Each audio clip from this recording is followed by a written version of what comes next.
Hello, everyone. We'd like to thank you for taking the time for being here and listening to our business proposal. We're seeking an investment in our company, Internet of Pets, to build and deploy the Voice of the Pet product line. As you can see in this picture, I recently adopted a furry friend from a foster home, who at one point unfortunately found herself at a shelter. To this day, I'm not even sure of her age, so if anyone asks, I respond that her birthday is the day we started our companionship as best friends. When we adopted her, I noticed her recorded history was only on 3 sheets of paper, and from that data, they couldn't even tell us her breed. So we settled on a border collie mix because that's what she resembled most. This ended up being how our business was actually created, as our mission is to build strong relationships between pets and their human companions. In order to create this symbiotic relationship, we created a business model that provides the necessary means for pets to retain valuable data about their past while continuing to collect data throughout their life. We have 2 key value propositions we're offering for the pet ownership market, being who we are and my day-to-day life. Are you ever unsure of the cost of a sick dog, or have you ever tried to board your pet on vacation and can't find your pet's past shot records? Our company is driven to be the leader in re-engineering the current pet data industry by providing answers to all these questions through our Who We Are pet information value proposition.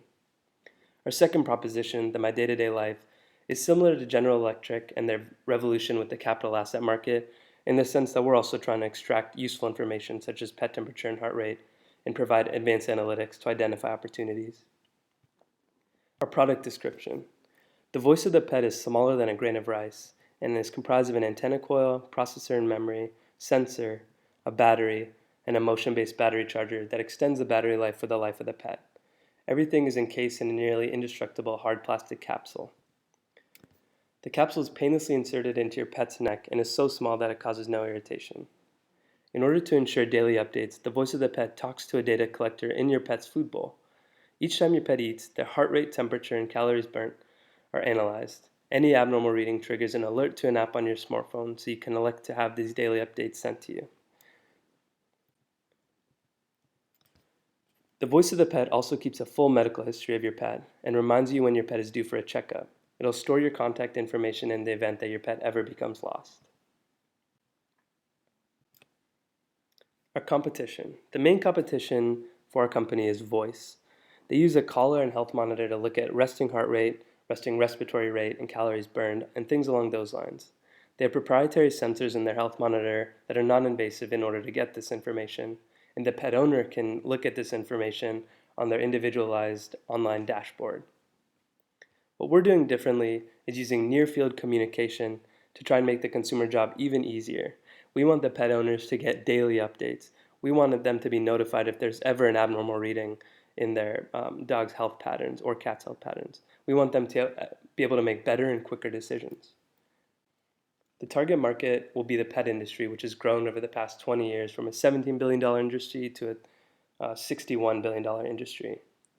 Our broad target market is any dog that's ready to be microchipped as a puppy. We would be providing the same functionality, but with even more enhancements that will only benefit your pet's long-term health. To be more specific, we would look at the pet supply industry, the vet industry, and the new pet owner market. The pet supply industry makes up about $14 billion, the vet industry about $15 billion, and the new pet owner market are for all new owners. So a lot of these tended to be between the ages of 18 and 34, and that demographic has a liking for higher tech gadgets like cameras and health monitors. So return on investment. So approximately 2.7 million pets are adopted in the US each year, and this number is increasing, which means the market is renewable at a significant level. Demand elasticity for pet healthcare is inelastic and potentially Veblen in nature. So even though we are proposing a very significant increase in the cost of RFID, the additional features are perceived as a pet health cost. The impact will not significantly decrease the market, it may increase it. Even if the cost of the product was $600, it would represent a less than a 10% increase in total pet healthcare costs over the life of the pet. And pet RFID adoption percentages are based on 2010 numbers. So given the prior annual adoption rates in cats and dogs, there were 364,000 potential dogs and 156,000 potential cats, with an ROI 19.8, given an estimated price of $300, a cost of $100, and an initial investment of $1 million. We would be assuming there's no market growth and a 20% market share with no initial ramp off to achieve. Thank you.